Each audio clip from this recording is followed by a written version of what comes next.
जीवन की छुपी संपदा।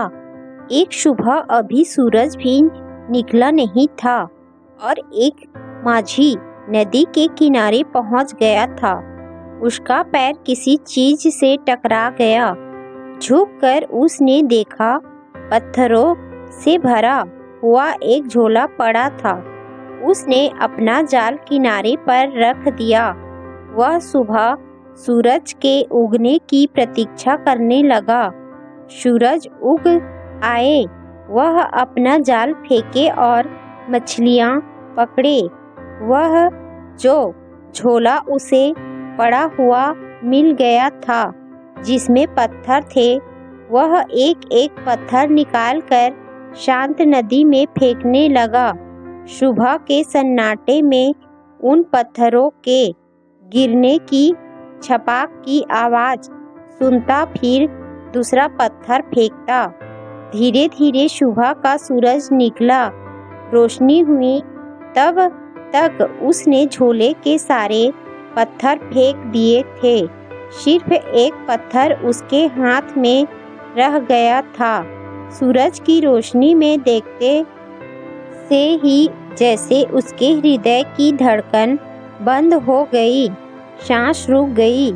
उसने जिन्हें पत्थर समझकर फेंक दिया था, वे हीरे जवाहरात थे, लेकिन अब तो अंतिम हाथ में बचा था टुकड़ा और वह पूरे झोले को फेंक चुका था।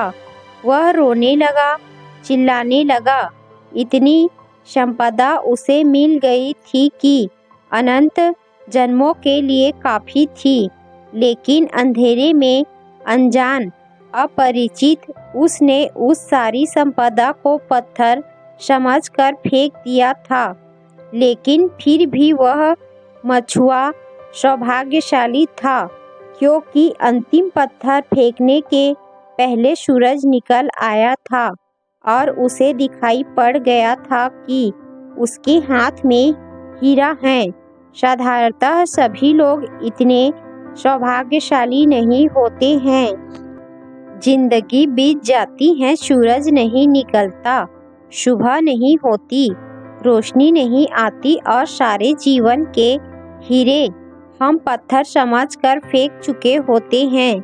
जीवन एक बड़ी संपदा है, लेकिन आदमी सिवाय उसे फेंकने और गंवाने के कुछ भी नहीं करता है। जीवन क्या है, यह भी पता नहीं चल पाता और हम उसे फेंक देते हैं। जीवन में छिपा था कौन से राज, कौन सा रहस्य, कौन सा स्वर्ग, कौन सा आनंद, कौन सी मुक्ति, उस सब का कोई भी अनुभव नहीं हो पाता और जीवन हमारे हाथ से रिक्त हो जाता है। ज्ञान रूपी प्रकाश किसी को मिल जाता है तो शेष जीवन तो संवर ही जाता है।